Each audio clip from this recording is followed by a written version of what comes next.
For almost 28 years, the Twin Towers had stood majestically against the New York City skyline.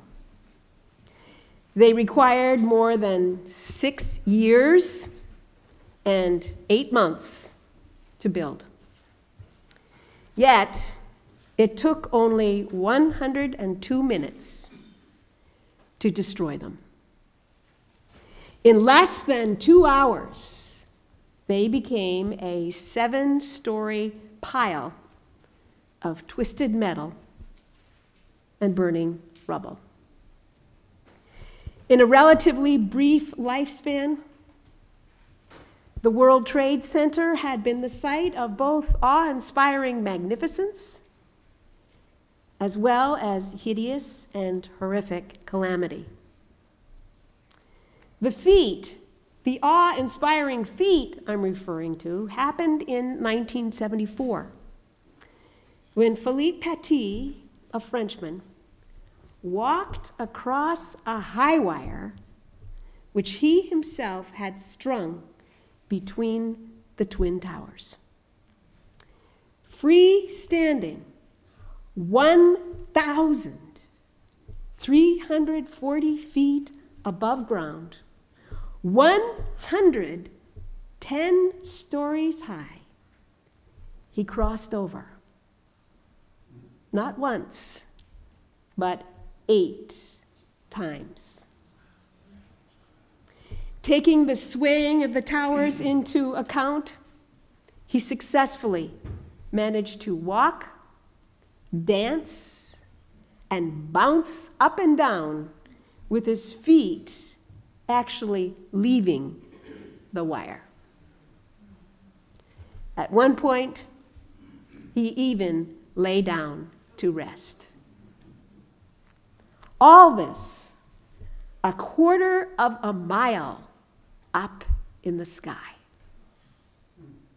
over a period of 45 minutes.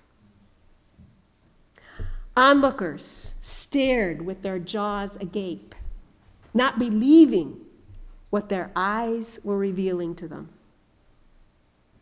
The sight was stupendous, incomprehensible. Said Sergeant Charles Daniels, "I personally figured I was watching something that somebody else would never see again in the world." Yet, not everyone was awe-inspired. Members of the New York Police Department waited impatiently for him to finish his gig so that they might arrest him for this flagrantly illegal act. Provoked by his taunting behavior, the police eventually handcuffed him behind his back and pushed him down a flight of stairs. This Petit later described as the most dangerous part of his stunt. Be that as it may, he did an irrefutably amazing act for the city of New York, but also for the world. The impossible became the possible. In Annie Quigley's words, who lives in New York City now as a student at NYU and who is writing her thesis on how to remember 9/11, she wrote to me, "His was an unbelievable act of passion and love for humankind, wanting to give us the gift of a beautiful sight in the sky. It was a moment of awesome wonder. It was indeed a moment of greatness, breathtaking greatness." His eloquent wisdom matched his performance. Life, he said, should be lived on the edge. You have to see every day, every idea as a true challenge. You must not force yourself to stay steady. You must, Petit said, You must move forward.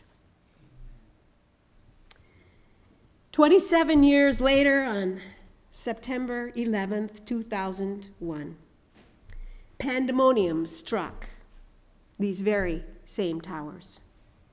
People screamed in terror and pleaded for help as flames and smoke swirled around them.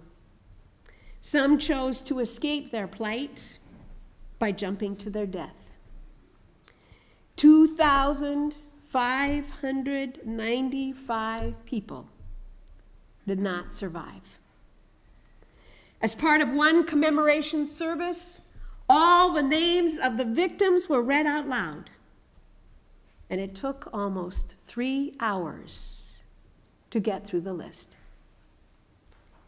What once had been the site of miraculous beauty and balance, extraordinary dignity and control, was now the scene of massive and destructive mayhem. Too ghastly to even begin to imagine. Today, those twin towers are gone. But in memory, as if imprinted on the sky, the towers are, in a sense, still there. And part of that memory is Philippe Petit walking in the air between them. As I thought about this upcoming anniversary of 9/11, I could not help but make a comparison with Jesus' ministry and his subsequent crucifixion. He, like Petit, wowed people with his superhuman abilities, towering above anyone else they ever knew existed. Jesus awed the crowds by his healings, his miracles, his profound statements. He truly was a miracle man. But then, one fateful Friday afternoon, darkness covered the earth, and it looked for all the world as if wanton destruction had come to rule the day. It is finished, Jesus said from the cross.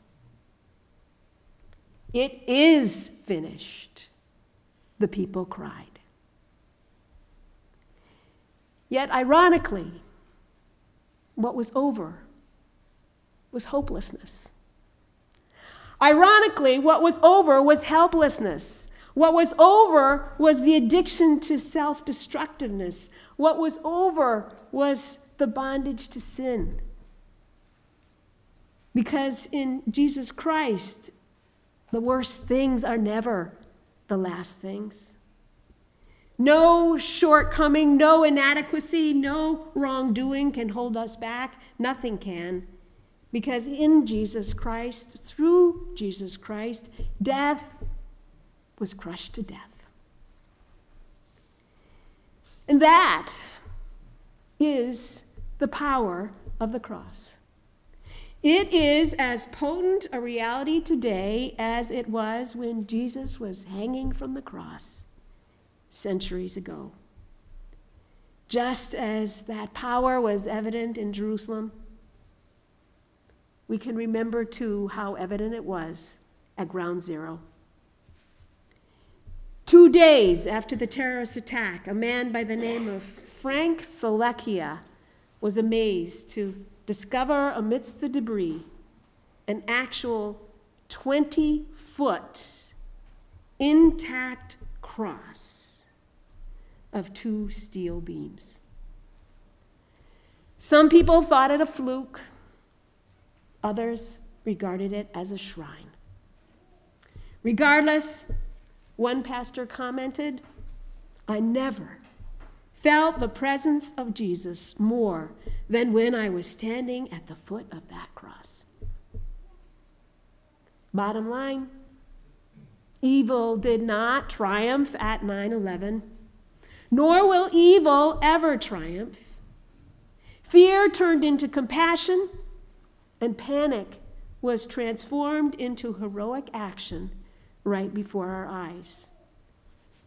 Said Mayor Rudy Giuliani, "The attack was intended to break our spirit, but it has utterly failed.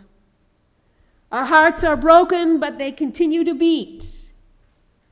And the spirit of our city has never been stronger." That is the power of the cross. Convoys of volunteers, as you know, held out their arms the following days, weeks, ready to give blood.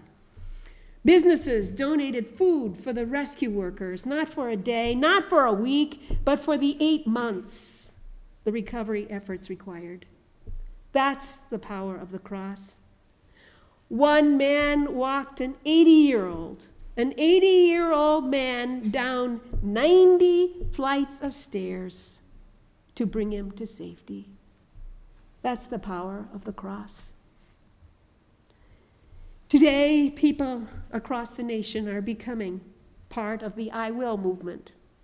Just read about it yesterday, didn't know that name.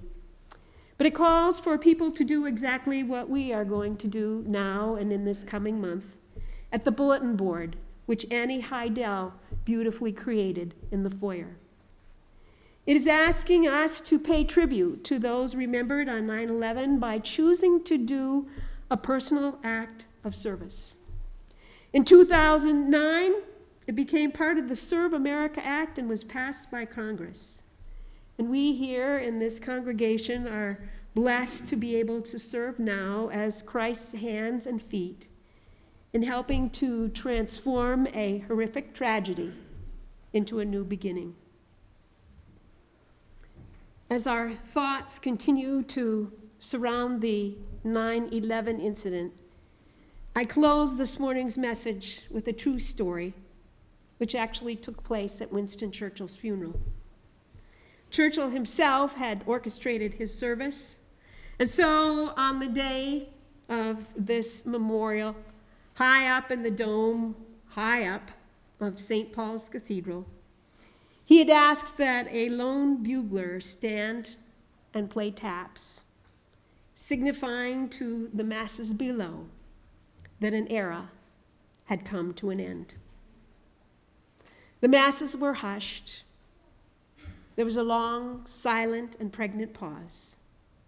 But that was not the end of the ceremony. At Churchill's request, a second bugler on the other side of the cathedral's dome prayed Reveille. And in so doing, this everlasting truth resounded across the city that the worst things are never the last. Such is the power of the cross. Amen.